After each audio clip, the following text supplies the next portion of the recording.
The stage lights flickered, casting long shadows over the crowd. Brittany Howard stood at the edge, gripping the microphone so tightly her knuckles turned white. The auditorium was silent, waiting. But in her head, she still heard the laughter. The laughter of classmates who mocked her voice. Too raw, too loud. The laughter of industry executives who told her she didn't look like a star. The laughter of every person who whispered behind her back, saying she'd never make it. She took a deep breath. This was the moment they would all remember, because tonight she wasn't the joke anymore. She was the headliner. The struggle that makes us feel for her. Brittany Howard wasn't born into fame. She wasn't the kid everyone expected to be a star. Growing up in Athens, Alabama, she was the girl with thick glasses, an old secondhand guitar, and a dream too big for the people around her. Music was her escape, the only thing that made sense in a world where she felt out of place. Her father, a kind but quiet man, taught her a few chords, and from there, she was unstoppable. She wrote songs in her bedroom, her voice filling the tiny walls of their home. But outside those walls, it was a different story. At school, she was weird. She wasn't into what other girls were into. She didn't dress the way they did. Her voice wasn't delicate or polished. It was strong, deep, full of soul. She didn't just sing, she felt every word. The teachers smiled but never encouraged her. Classmates rolled their eyes when she talked about making music. "That's not a real career," they told her. "You'll never make it. You don't sound like anyone on the radio." Even worse, some weren't just dismissive, they were cruel. "Why do you sound like a man?" a boy sneered after she nervously sang in class one day. "Your voice is too loud," another girl whispered, giggling. "You'll never fit in," someone else muttered. And the worst part, for a long time, she believed them. The breaking point that makes it seem hopeless. By high school, Brittany had nearly given up. Maybe they were right. Maybe she wasn't meant to be heard. But then, something changed. One afternoon, her father, who had always quietly supported her, handed her an old album.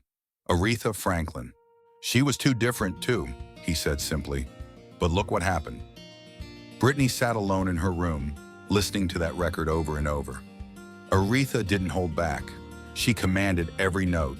She wasn't trying to sound like anyone else. She was just herself. For the first time, Brittany felt like maybe, just maybe, she didn't have to fit in. That night, she wrote her first real song. Not just melodies, but a story. A story about being too different, about not belonging, about fighting anyway. And for the first time, she didn't care if anyone else liked it. The fight for a dream that no one believed in. She started small. Coffee shops, open mics, bars where no one listened. She didn't have money for fancy equipment or a producer. She recorded in basements, borrowed instruments, and built her sound from scratch. Then came the record labels. One by one, they rejected her. "You don't fit our image. Your voice is too raw. You need to sound more commercial." Translation? She wasn't what they expected.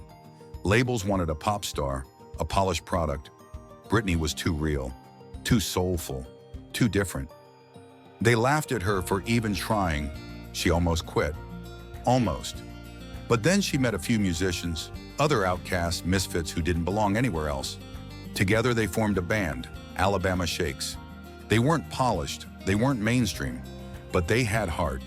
They started playing anywhere they could, sometimes to 5 people, sometimes just to the bartender. Still, Brittany never stopped writing, never stopped believing that her voice, her story, mattered. The moment that changes everything.